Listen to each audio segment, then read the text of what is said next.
مع أن هذا المخلوق الحقير ذكره الله في القرآن الكريم، قال إن الله لا يستحيي أن يضرب مثلا ما بعوضة فما فوقها.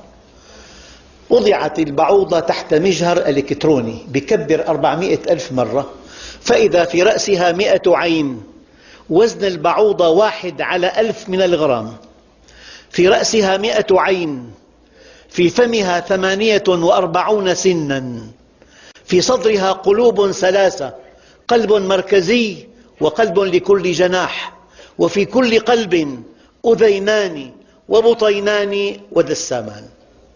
وتملك البعوضة جهازا لا تملكه الطائرات، تملك جهاز استقبال حراري. هي ترى الأشياء لا بألوانها ولا بأشكالها ولا بأحجامها، ولكن ترى الأشياء بحرارتها فقط. الغرفة بالشتاء الحرارة 5، الطفل 37، لا ترى إلا الطفل. مع جهاز تحليل دم، ما كل دم بيناسبها، تأخذ عينة بعدين بتمص.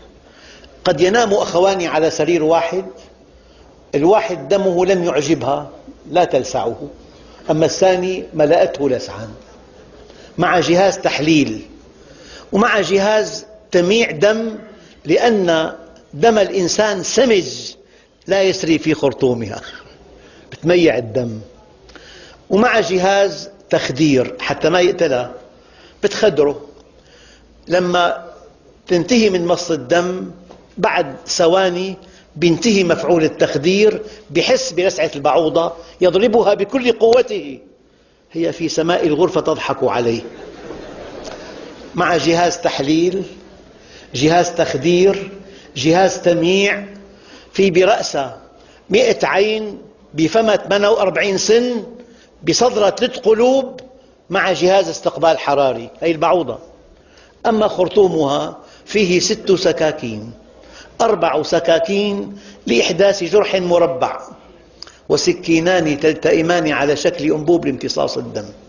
وفي أرجل البعوضة مخالب إذا وقفت على سطح خشن، ومحاجم إذا وقفت على سطح أملس.